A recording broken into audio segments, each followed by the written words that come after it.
Hey everyone, this is Chris Jensen down here in the office that I occupy, which is in the basement of the ARC building. So if you hear any basketballs bouncing over my head, that's the sound effect that I get if I stay at work too late.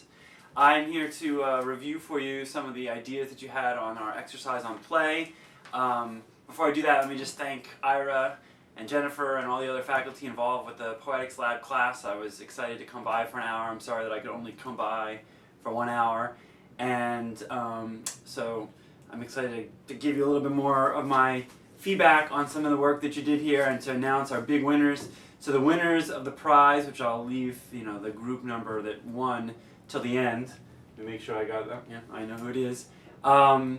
They're going to win some really important prizes for maintaining their studiousness, which includes a chocolate bar, dark chocolate of course, because really only dark chocolate is worth anything, and a Lara bar. Not a large prize, but some point when you're deep within your studio late at night, you'll turn to this prize and be really happy that you earned it. So we'll find out which group earned it. I don't know the names of the group members, I just know your numbers, so unfortunately you're all our numbers to me. So I'll go through these. I try to arrange these in some logical order. We discussed a few of these in class, but I'll give you my perspective. Let's remember our goal here. From an evolutionary perspective, an evolutionary biological perspective, play would be valuable if it is a behavior that in some later indirect way manages to increase your either chances of survival or reproduction or both. We should keep in mind that this is just a biological perspective on things and that there could be also a cultural evolutionary perspective. In other words, you might do something that would help you to spread your culture rather than your genes. So just keep that in mind because that's pretty important for humans, but we're really just looking at this from a perspective of biology. I hope everyone realizes that probably not every human behavior has a purely biological interpretation, but that's what we're going to do, see if it does. So one group here said peekaboo. I thought it was interesting. The other group kind of wanted to know some context here. I think an interesting thing about peekaboo is probably is play for kids that play it, especially little kids that play it. Probably not so much for adults, so context matters here. Who's playing peekaboo? I think for little kids you can make the argument that when they play peekaboo, they really are like playing around with what happens when a face suddenly appears. You gotta remember that peekaboo is important developmentally at a time in which kids are just learning about appearance and disappearance of people, and so that's why the game actually is fun for a kid in the range of 6 months to a year and a half, maybe 2 years. Around 2 years, they're like, yeah, that's cute, you're playing peekaboo with me, but it doesn't have quite the same playful nature. But I do think that if you're the behavior, the person who's playing peekaboo is a 1.5-year-old or a 1-year-old, you can make the argument this is play because it is allowing them to practice recognizing faces, recognizing that a face has suddenly appeared, which is a really important skill for social mammals like ourselves. So that lacked context, but could have been. So if it had been a little more context filled, it'd be good. Some more childhood ones here. Swinging as a child on a swing set. Both the group that wrote this and the group that analyzed it agreed this was a form of play, and the group that analyzed it I thought did a pretty good job. They said it says it helps develop overall physical fitness and adaptability to changing physical forces, balancing gravity, etc. I agree. I think well-designed playgrounds allow kids to get a sense of their body motion, the location of their body in relation to other things, how their body moves. In the case of a swing set, you can have some sense of how your body moves in relation to gravity and how you can exert force to create movement on things. And we probably don't fully recognize the degree to which all that playing that we did helps us in the everyday world to become just better able to maneuver situations and to be physically dexterous. So I agree with that. Baking a cake with an easy bake oven for a doll's birthday. I love this one that the doll is involved here, so it's very clear this is nothing serious being done with this cake. So I agree with the group that analyzed that this is a form of play. They say this does not benefit the organism in its awareness of scripts. Or this does benefit the organism in its awareness of scripts like feeding and nursing. Infants may possibly threaten the ability to discern between living and not living organisms, which might take away evolutionary strengths. Okay, they're just being funny here, but kids know that a doll is not a doll. They know that a fake cake is not a real cake. And the fun thing about an easy bake oven is it allows you to play safely with the idea of baking because it has if you know the details, it has a little light bulb inside of it. and it's really not warm enough, the light bulb, to actually do any harm to you, but it does get warm, so you can talk about, with an adult perhaps, maybe to yourself if you're a really genius kid, about the dangers of baking. And so, not a major skill for survival, but it's good not to burn your hand off in the future, so I buy that one. This one didn't get analyzed, but child drawing with crayons, a picture of their home. I do think I would count this, it's pretty specific here, but I think most kids' drawing is really about understanding their relationship with the world, understanding that they're have this third person relationship with the world where they can step out of it and imagine their home and imagine themselves in the third person. So I think that a lot of drawing is about that. There's probably a lot more, but there's some adaptive value, I think, in the kind of visualizing of your world and the imagining that goes into drawing. And I think that we'd all agree that early drawing as a child probably eventually leads to other kinds of planning and imagining things that are really important as adults. So I'd buy that one. This one, we all like to be funny and/or cruel. Burning ants with a magnifying glass. It is true that kids do this one. The group that analyzed this really couldn't, they seem to have nothing, but I think this is play. Play doesn't have to be nice. Play can sometimes be a little nasty. And in the case of burning ants with the magnifying glass, what I would say there is that kids want to know cause and effect, and they want to know what happens, and they want to be able to play around. It's not a safe space for the ants, but it is a safe space for the kid to figure out, what happens when they do something kind of mean. And I don't know, my personal experience is that there's some cruel things that I did to little creatures when I was a kid that I'm not proud of, but I do think that helps you develop a sense of morality, because to be moral, you have to actually flirt with the disasters of not being moral, and I think that this could definitely count. Dressing up in costume trick-or-treating. So clearly Halloween is a wonderful ritual. Clearly there's a potential for play, but I was a little befuddled by this one because what really bothered me on this one is I can see a direct instrumental value of dressing up in a costume in order to get candy. In fact, I remember that at a certain age that you just threw on whatever you could so you get candy, and the cosplay kind of ended up not really being that important. I think wearing costumes and cosplay in general is generally playful. It's particularly important. For whatever reason, putting on a costume allows us to imagine that role, and putting ourselves in other roles other than the ones we're familiar with is definitely a form of play. So this one could have been a little bit more specific. Attending prom. I struggle with this one for some of the same reasons as the trick-or-treating. I mean, there's so many reasons you could attend prom. Some of them could be very directly valuable and instrumental. I don't know, some people end up marrying their sweetheart that they go to the prom with, so I guess that could be a potential more direct goal.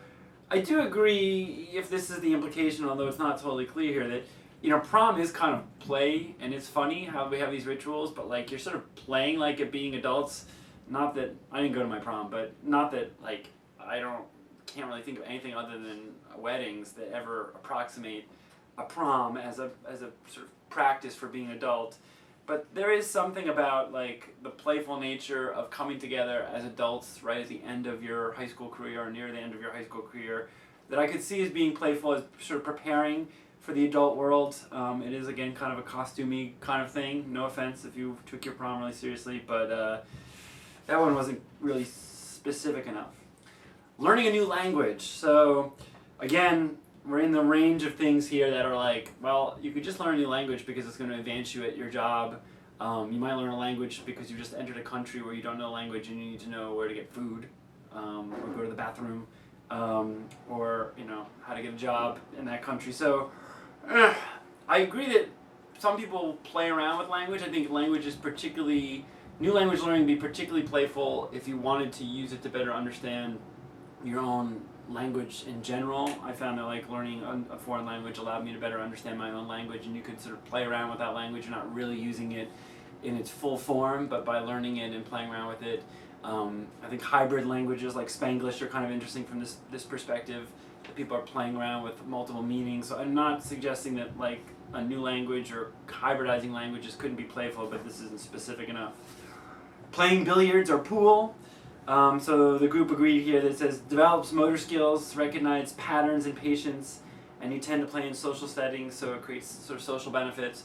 I mean, the interesting thing about the social benefits, and I certainly suggested that play can have social benefits, is if we're talking about play being mostly about doing something that doesn't have direct instrumental value and maybe even is a little bit absurd because later on the use of play can develop skills or to lead to outcomes that are sort of later on indirect, then if you just, there may be some direct benefits of socializing, but I agree that like playing any kind of game where you play with other people and you socialize allows you to practice socializing, allows you to practice social skills.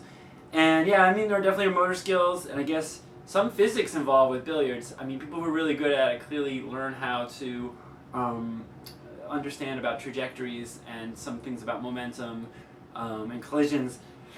I'm sure somebody has learned that to do something kind of more instrumentally valuable later in their life. Maybe more people who are engineers play billiards, I don't know. The funny thing about a lot of human games is like you can imagine things that are valuable to them as like a learning skill later, but most of them kind of emphasize skills that seem not that important in today's society. So it's kind of interesting. I would lean towards the fact that there's a lot of arbitrary games with arbitrary rules that produce arbitrary skills that really end up leading to socialization. I always think about skateboarding, as I'm a skateboarder, and it's kind of hard to imagine that anything you do on a skateboard does anything more than lead you to the dentist or the orthopedist. So there better be some social benefits of getting together a bunch of other people to go skateboarding, because it's hard to imagine those skills, the literal skills of riding around on a little board with wheels, translating to actual things you use in life. Maybe that's because we've created a society in which like physical skills are so undervalued. I don't know. Driving a monster truck. It's funny. Helps lowbrow types to find each other. Okay, we're gonna be careful about being too snobby here. There's no lowbrow in evolution, right? Either you survive or you don't. So nobody's lowbrow from an evolutionary perspective today. We all are the product of survival machines, and every one of our parents was equally good at making us. So, but I do agree it's not really clear what the purpose of the monster truck is. Again, I mean, clearly people play around with monster trucks and do all sorts of absurd things, but you have to sort of recognize this as a very strange human behavior. I think most of the stuff, like monster trucks and other kinds of hobbies of this sort, are about displaying. You're really displaying for other people some group identity. I belong to this group, and I'm willing to like do some pretty strange things and invest in some costs that are really not benefiting in any other way in order to be a member of this group. Play can do that, but I'm not sure that then leads to play being directly beneficial. It's really kind of a social demonstration, and I can't think of the skills for most people of driving a monster truck that later translate to other utilizable skills. I guess if you're like driving a combat Hummer in a war zone and you drive a monster truck back, at home, maybe you could argue that playing around your monster truck made you better able to avoid that IED. That's the best I can do on that one.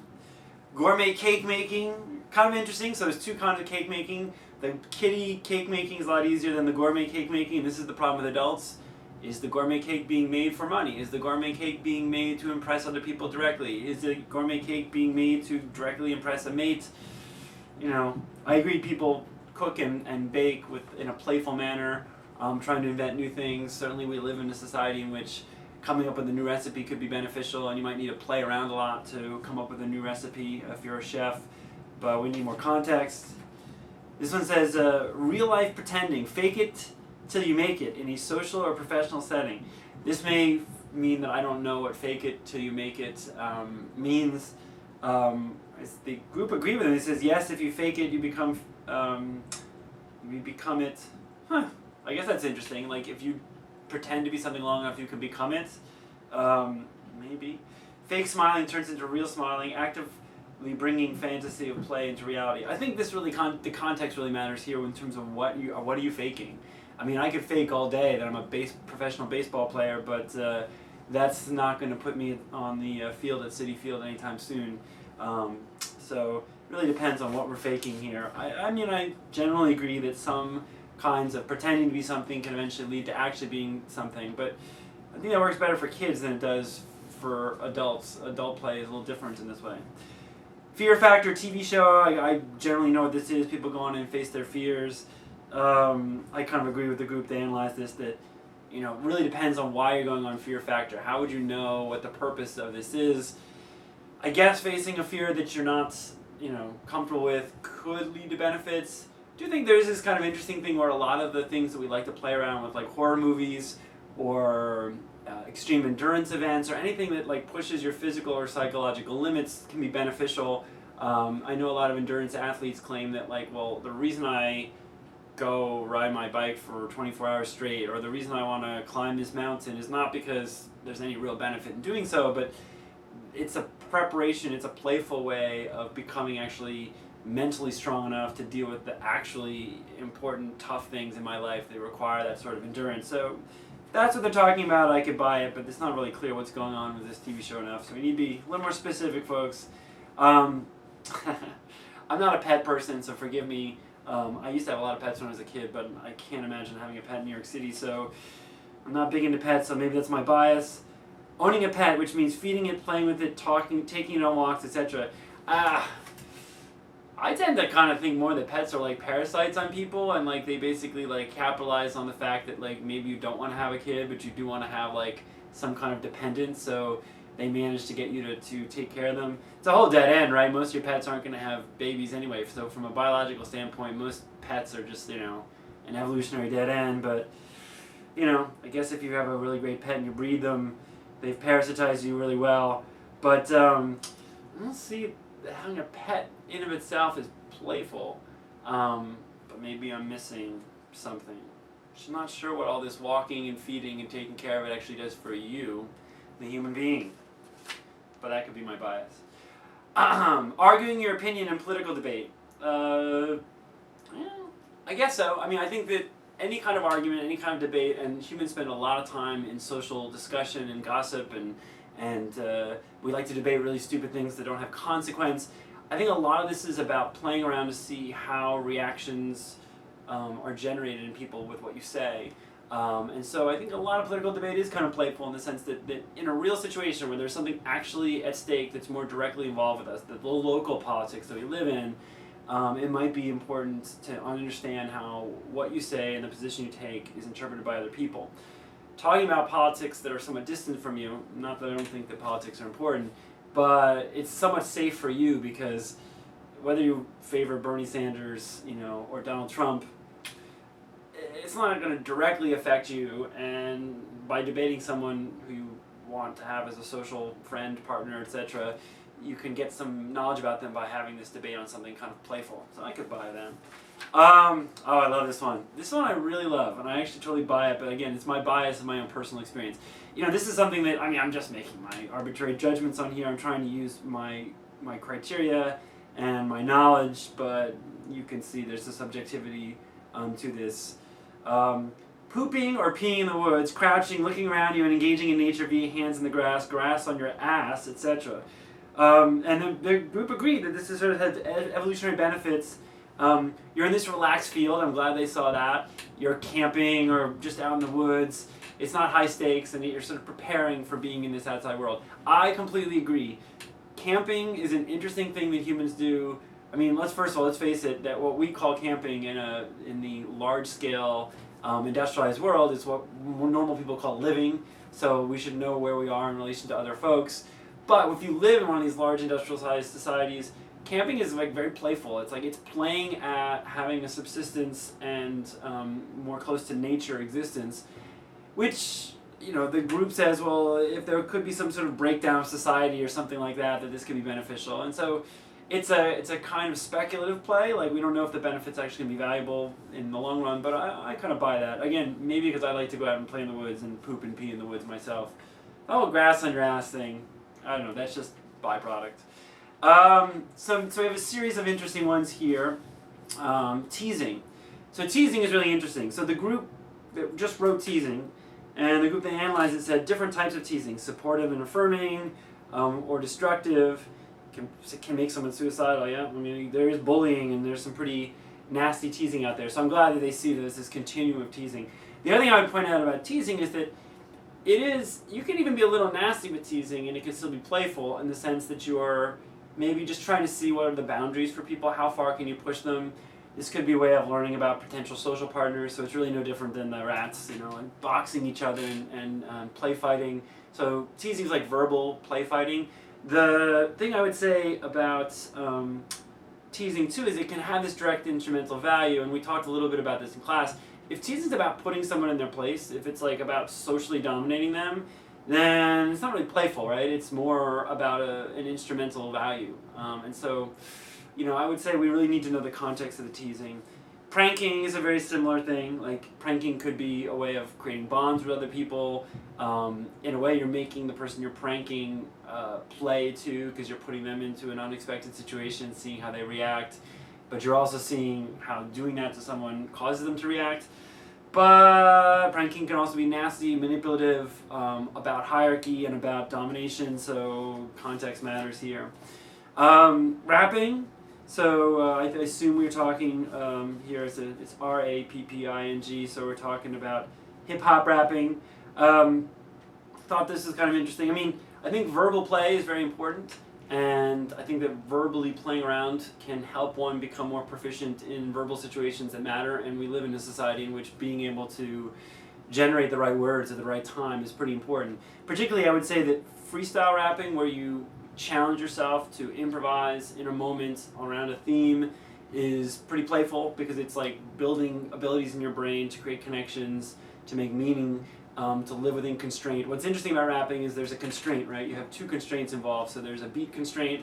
A good rap has to hit a particular beat sequence. And then there's also the rhyme constraint, which really limits what you can say, right? I'm talking freestyle right now. I don't need to rhyme, but if suddenly I have to then there's some situations where I only have time to think of other things, and then that will bring me to situations where maybe I won't be able to say something as meaningful, but maybe if I keep practicing, I will. So, this is interesting, but I think that the act of freestyling in some way definitely could be helpful, because we're a very verbal species, and anything you can do to become more verbally proficient probably helps you socially. Drawing and sketching, listen, I know a lot of you are artists and designers and you sketch a lot. I can't deny that sketching is often very playful. Especially I like the idea of the sketch, the idea that this is an unfinished thing. It's not meant to be the product. It's a way of getting to the product. It is a kind of improvisational play. But sketching also, we have to recognize too, the context matters. Like, is this a sketch for something where you already know what the design has to be, where you are very much portraying something maybe to a client? I think the context matters here. The more it's about visioning something that is not yet formed, I think the more it is playful. Sketching is a means to actually getting to a final product that has instrumental value. Let's keep in mind, humans in today's world, weird things have value to us in terms of our survival, success, and potentially reproduction. As maybe you're guessing, I don't put as much stock in the value of human reproduction as I might if we were talking about the rats. Dancing, the group here says, serves as a mating ritual, as dances are usually partnered, demonstrates agility and physical fitness. I agree, dancing is potentially a way of playing in the sense that you're throwing yourself into a weird situation, doing something that's not really a normal movement, potentially to demonstrate. That's pretty instrumental, right? So those demonstration forms of play are right on that boundary between like, okay, well, what's just a social signal versus what's playful. I guess the difference is, like, in play, you would socially signal by showing that you're really good at this thing that's like improvised or uncertain. And so, I could see that. But dancing also just is potentially a way of becoming more agile. So context matters here, but I'd say a lot of forms of dancing are play. Crunk dancing. I'll have to look up what that is later. I have a general sense. My hip-hop is pretty early on, folks, so some of this stuff, stuff from the early 2000s and this stuff that's so recent, I don't know what you're talking about. But it says, Crunk is a street dance mimicking gang social interaction in a non-violent way. The group agrees here, nonviolent navigation of precarious social interactions to ensure survival of both groups. If this form of dancing, which I don't know enough about here, is actually a way of kind of going through a ritualistic means of play fighting, if it's like essentially a way of play fighting or play conflict interacting, and the play actually takes some of the stakes out of it, then I can see how the play could be valuable. That's another thing we didn't really talk about. Play can be a way of just like estimating your adversary. So you play for a while and see how strong your adversary is in some criteria, whatever strong is, skillful in something, and that's a way of deciding whether or not you should come to some sort of stalemate and compromise, whether one should run away, one should try and dominate, so maybe there's something there. I think we talked about getting drunk. Context matters here completely. It really matters what the purpose of getting drunk is. If you're totally depressed and, semi-suicidal, it doesn't sound too playful to me, but if getting drunk is a way of playing with yourself socially, finding out about your social skills by opening up some of your inhibitions, or maybe even messing with your physical balance and stuff, I can see that. Don't do that too much at home, folks. Learning how to put makeup on. So this is an interesting one. So like play makeup, which I think is just a form of costume play. I agree, like messing with makeup, even maybe doing it to an extreme that gets reactions from people and you're like, whoa, you're wearing a lot of makeup, or that's really strange looking, or whatever reaction you get, you learn a little bit about how putting on a particular face impacts other people. So I think that can be playful. I think in general, this is like costume play, so maybe you should have gone more in the earlier costume type play, but like anything where you take on a particular persona is a way of potentially practicing for the social interactions in which eventually you will assume a persona. And we're so fluid in the personas and identities that we can take on that there's a lot of play with identity amongst humans, especially younger folks, because you are still trying to figure out your identity when you're younger. Once you get old, you just give up and just have to live with what you got. Just kidding. Watching heteronormative porn. I'm curious about why the porn had to be heteronormative. But the group agreed. It says it's a mental rehearsal of reproduction and improves cultural fitness, learning what's arousing. So I can buy this. Here's the problem with pornography. There's lots of different porn out there, so we would need some context here. There's a lot of porn which, in my humble opinion and in my limited experience, is more about a fantasy it's out of sync with reality. And I actually suggest that the play in a lot of porn is more about people dealing with the fantasies that they can't always end up realizing and coming to peace with the fact that this is like a fantasy you may have, but in the real world that we're in, this doesn't happen. Then it is really practice. A lot of pornography seems to me really out of sync with the way that people actually make love to each other. And so, I don't know. I'm struggling with this one. I accepted it because it was kind of, it made sense, but like my gut sense is that I guess this is the difference between there's some porn that is like, I guess called erotica, that is really meant to be like stimulating. People might watch it together and decide whether or not there's things they want to do, so it's stimulating your imagination, maybe making you a better lover, having a better lover. I could buy that as playful because it is this fantasy rehearsal and allowing you to think of yourself in the, you're thinking of yourself in one of those roles that you're watching.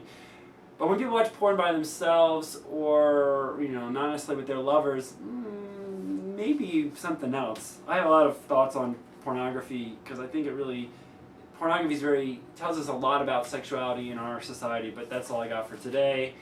Coming to the end here. Okay, so we're into the sex part here. So swiping for a Tinder date and trolling on Tinder. I kind of understand this after our discussion. The swiping thing, I'm not really buying. I think this is more like kind of surveying what's out there. If you're just swiping and looking, if I understand what swiping is, that swiping basically allows you to sort of look around and see, who's there. If this means browsing, and again, maybe I just don't understand what this is. Browsing alone on Tinder is not, to me, seemingly too playful. It's more just looking at what's out there. The trolling, which we agreed was sometimes not nice, seems more like play to me because you're actually engaging in a social interaction through Tinder in order to see whether people interact with you. So you're playing around with the idea how viable am I as a Tinder date? I don't know if that's what you call it, partner. Any kind of dating seems to me in a lot of ways to be playful because not everyone goes into dating with the intention that I'm looking for someone to live with forever, and you're really learning about your own role sexually and emotionally in a relationship. For a lot of people, that could lead eventually to finding a partner who's a suitable mate to make offspring with. Other people not. Creating a sub-reality and dating others in secret from your typical social surroundings. So I guess this is kind of like dating somewhere else or taking on another identity. Again, I think this is kind of interesting from the standpoint of maybe if you are taking on another identity, you're really playing around with what's the boundaries of my potential identity and what happens when I take on these identities. I think this is important in our society where there's so many niches you can occupy. And let's face it, we all need to code switch. You need to be good at living, not just in your identity as you have an ideal identity, but as throughout a variety of different identities in different contexts. So I think any kind of situation where you can play around with that, which I think a lot of people do, virtually, in reality, is a form of play. Notice how many of these are social. I think that the reality is our biggest kind of landscape that we face is a social landscape, so there's a lot of forms of play that relate to social interaction. One night stand with that guy you thought was cute when you were drunk. So again, the drunk thing is kind of interesting in the sense that the drunk part is releasing some inhibitions, so there may be some really good reasons not to sleep with someone. Ranging from worrying that they will take it as something serious when you're not serious to STDs. So the alcohol has this way of making you more playful, but also exposes you to a little more danger. But there is potential benefit that balances that danger in the sense that you're playing around potentially with your own sexuality. What do I want? What do I like? What am I looking for? Because if you have an interest in a long-term relationship, let me tell you, you better be satisfied with what you have, because you have to live with it for a long period of time. I say that with no regret. Non-reproductive sex. I think this was the professor group here. So we can't accuse the students of steering things towards sex. I think we talked about this, but I do think that sex can be pretty playful. Again, it can range from demonstrating things about yourself to potential social partners to playing around with what kind of sex you like, again, potentially for longer term relationships. I think that plenty of people have non-reproductive sex with partners that are not the same partner all the time, for large periods of their life, and I think a lot of that does have to do with social solidarity, forming social solidarity, and so playful sex can be a way of forming social bonds. And last but not least, you are asleep and you are dreaming. In your dream, you live out all sorts of scenes, some that have occurred in real life, physical or mental, others that have not. This is provocative. What this basically says is that play is not always potentially voluntary. Maybe dreaming itself is an involuntary form of play in which your brain rehearses things that have meaning. And I think this is entirely reasonable. Dreaming is hard to get at because experience of dreaming is so subjective, it'd be very hard to study dreaming. You'd have to rely on people's self-reporting, so I'm not sure we could fully study this, but I think this is completely a reasonable idea that dreaming may perform some function by allowing us to rehearse things while we're sleeping. Think about how many dreams you've had where you're put into an absurd position or a scary position or something that you need to escape, solve a problem. Even dreams that are really awesome often involve navigating something, and so I think that this is, it's not having a daydream in your head and dreams that you have while you're sleeping that you don't really control for their purpose, which may be to prepare you for real situations. They're not that different. So who's the winner of our big prizes? So it was close. It was a good showing from teams 5, 1, and 3. They all did pretty well. But based on sheer volume and some pretty high quality volume, the winner is group number 4. They ended up getting 8 points, which had 2 more points than the closest team. So team 4, I'm sorry you don't know your names because I didn't find out from Ira what your names are. But team 4, you are the winner.